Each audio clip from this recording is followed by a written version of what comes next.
Artinya, mereka terbuang dari sistem ekonomi utama. Dari mana modal awal itu? Kalau mereka jadi pemberi pinjaman, uangnya dari mana? Halo guys, kali ini gue bakal bawain sejarah dunia perbankan dan peran Yahudi di dunia perbankan. Ada dua kata yang sering dipasangkan, tapi jarang benar-benar dijelaskan. Yahudi dan perbankan. Buat sebagian orang ini langsung memicu kecurigaan. Apakah ini konspirasi global? Apakah mereka memang menguasai dunia uang? Tapi kalau kita mundur ke belakang, yang kita temukan bukan rencana rahasia, melainkan jebakan sejarah. Dulu Yahudi dilarang punya tanah, dilarang punya profesi. Di Eropa abad pertengahan, komunitas Yahudi hidup sebagai minoritas yang terasing. Mereka tak diizinkan memiliki tanah, bergabung dengan serikat kerja, menjadi petani atau pengrajin. Artinya, mereka terbuang dari sistem ekonomi utama. Pilihan yang tersisa cuma satu: berdagang dan meminjamkan uang. Dari mana modal awal itu? Banyak yang bertanya, kalau mereka jadi pemberi pinjaman, uangnya dari mana? Jawabannya, satu, perdagangan kecil dan tukar uang. Mereka berdagang kain, logam, perhiasan, lalu jadi penukar mata uang di pasar. Dari margin pertukaran inilah terkumpul modal. 2. Simpanan komunitas. Sesama Yahudi menitipkan emas atau koin untuk dijaga. Dari sinilah muncul konsep awal bank simpanan. Uang yang dititip bisa diputar jadi pinjaman. 3.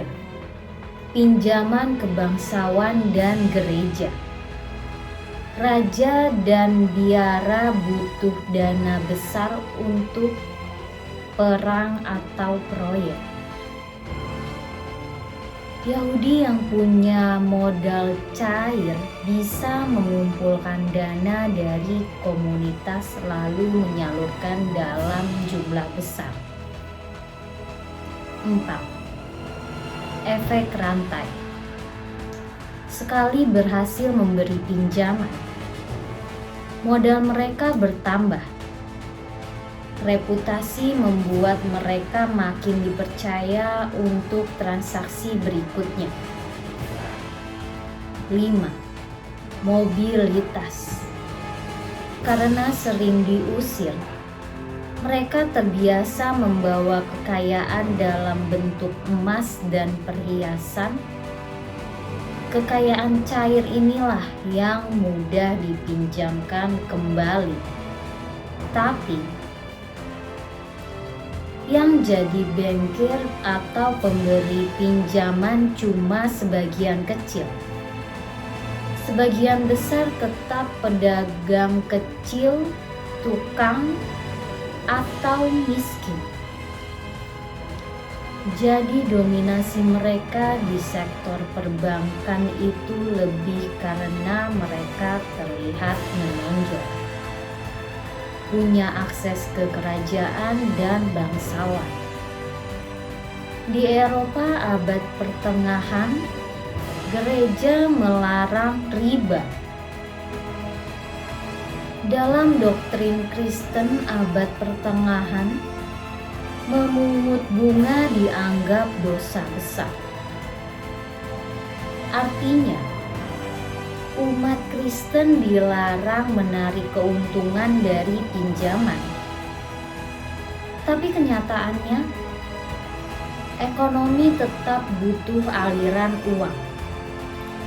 Raja, bangsawan, bahkan gereja sendiri butuh pinjaman. Siapa yang bisa mengisi celah ini? Orang Yahudi.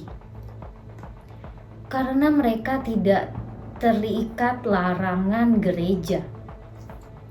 Mereka masuk ke dunia pinjaman bukan karena serakah, tapi karena sistem mendorong mereka ke sana. Awalnya dari tukar koin, lalu membuat ke bank internasional. Awalnya mereka hanya menukar uang di pasar. Tapi karena sering diusir dari satu wilayah ke wilayah lain, mereka belajar untuk membangun jaringan lintas negara, membuat sistem transfer antar kota, mengelola risiko dan simpanan dengan cara baru. Contoh paling terkenal, keluarga Rothschild dari toko kecil di Frankfurt. Mereka membuka cabang di London, Paris, Wina, Napoli. Dan ketika kerajaan butuh dana untuk perang, mereka tak lagi pergi ke gereja. Mereka datang ke bankir Yahudi. Yahudi di Eropa abad pertengahan sangat dibenci tapi diperlukan. Ada ironi besar dalam sejarah Eropa. Yahudi dicari saat ekonomi butuh bantuan, tapi disalahkan saat ekonomi runtuh. Berulang kali mereka dituduh menciptakan krisis, jadi kambing hitam inflasi, diusir, hartanya dirampas. Ini terjadi di Prancis, Inggris, Jerman, hingga Spanyol. Raja pinjam uang buat perang. Kalah perang, negara bangkrut. Yahudinya yang disalahkan. Lalu para bankir Yahudi pindah dari Eropa ke Amerika. Setelah berabad-abad diskriminasi, banyak bankir Yahudi pindah ke Inggris, Belanda, dan akhirnya Amerika. Sebelum abad ke-20, pusat keuangan ada di Eropa. Inggris dengan bank sentralnya, Prancis dengan bank kolonialnya, Jerman dengan industrinya. Tapi Eropa menyimpan penyakit lama, perang tanpa henti. Di Amerika, mereka membangun sistem keuangan modern, bank sentral, bursa saham, perusahaan investasi, jaringan perbankan internasional.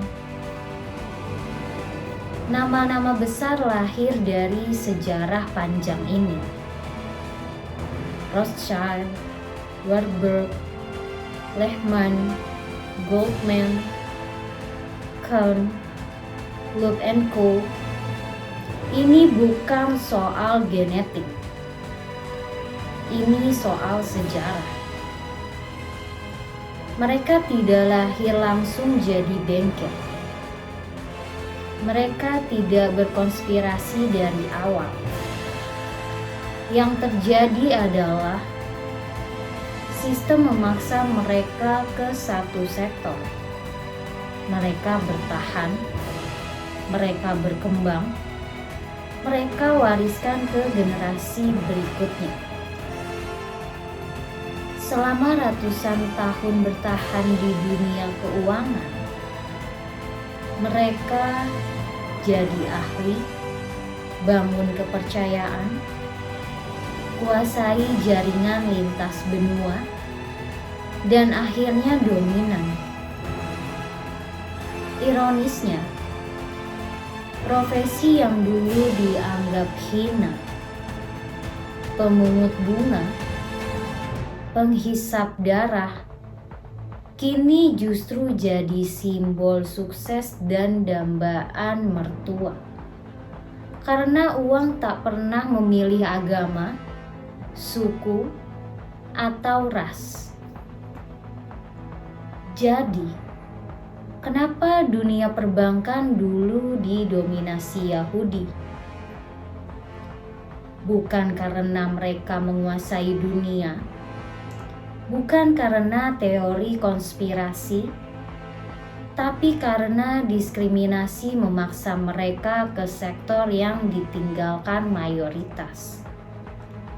Mereka bertahan, berkembang, lalu jadi ahli. Dari situlah sejarah berubah. Bukan karena niat awal mereka, tapi karena situasi yang menciptakan peluang sekaligus tekanan. Oke, jadi itulah sejarah perbankan Yahudi yang menguasai dunia. Apabila kalian suka sejarah tersebut, kalian boleh email ke email kita yang ada di bio, atau boleh tulis di kolom komentar. Jangan lupa like, subscribe, dan aktifin lonceng kalian. Sampai jumpa di sejarah selanjutnya.